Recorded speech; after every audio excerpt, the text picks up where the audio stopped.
ദേശീയപാത നവീകരണത്തിന്റെ ഭാഗമായി കൊടുങ്ങല്ലൂരിലെ ചന്തപ്പുര കോട്ടപ്പുറം ബൈപ്പാസ് പൂർണ്ണമായും അടച്ച നിലയിൽ. ബൈപ്പാസിലൂടെ കടന്നുപോയിരുന്ന വാഹനങ്ങളെല്ലാം നഗരത്തിലൂടെ കടത്തിവിട്ടതോടെ കൊടുങ്ങല്ലൂർ തിരക്കിന്റെ പിടിയിലമർന്നു. പാലിയേക്കരയിലെ അമിതമായ ടോൾ പിരിവിൽ നിന്നും രക്ഷപ്പെടുന്നതിനായി വലിയ ചരക്ക് വാഹനങ്ങൾ കൊടുങ്ങല്ലൂർ നഗരം വഴിയാണ് കടന്നുപോകുന്നത്.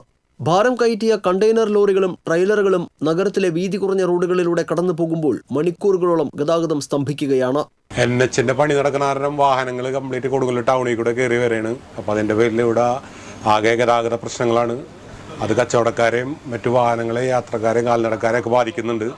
പ്രത്യേകിച്ച് ഇപ്പോൾ താലപ്പൊലിയും കൂടെ വരികയാണ്. അപ്പോൾ അത് ആകെ ഗതാഗത പ്രശ്നങ്ങൾ ഉണ്ടാക്കും. അതിൻ്റെ ഒരു ബൈപ്പാസിൻ്റെ സർവീസ് റോഡെങ്കിലും തുറന്ന് ഇതിനൊരു പരിഹാരം ഉണ്ടാക്കണം എന്നാണ് നമുക്ക് പറയാനുള്ളത്. ശബരിമല തീർത്ഥാടകരുടെ പ്രധാന ഇടത്താവളങ്ങളിലൊന്നാണ് കൊടുങ്ങല്ലൂർ ശ്രീ കുരുമ്പ ഭഗവതി ക്ഷേത്രം. ഇതര സംസ്ഥാനങ്ങളിൽ നിന്നും എത്തുന്നവർ ഉൾപ്പെടെയുള്ള അയ്യപ്പ ഭക്തരുടെ വാഹനങ്ങളും ഇതുവഴിയാണ് കടന്നു പോകുന്നത്. ദേശീയപാത അധികൃതരും നിർമ്മാണ കരാറുകാരും തന്നിഷ്ടപ്രകാരം ഓരോ ദിവസവും യാതൊരു മുന്നറിയിപ്പുമില്ലാതെ വ്യത്യസ്തമായ റോഡുകളിലൂടെ വാഹന ഗതാഗതം തിരിച്ചുവിടുന്നതും ഗതാഗതക്കുരുക്ക് വർദ്ധിപ്പിക്കുന്നുണ്ട്. ഇത്തരം പരിഷ്കാരങ്ങൾ നഗരസഭാ അധികൃതരും ട്രാഫിക് റെഗുലേറ്ററി കമ്മിറ്റിയും അറിയുന്നുമില്ല.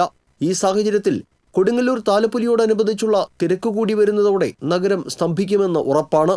ട്രാഫിക് നിയന്ത്രിക്കാൻ പോലീസ് ഇല്ലാതായതോടെ ചോദിക്കാനും പറയാനും ആളില്ലാത്ത അവസ്ഥയാണ്. TCV കൊടുങ്ങല്ലൂർ.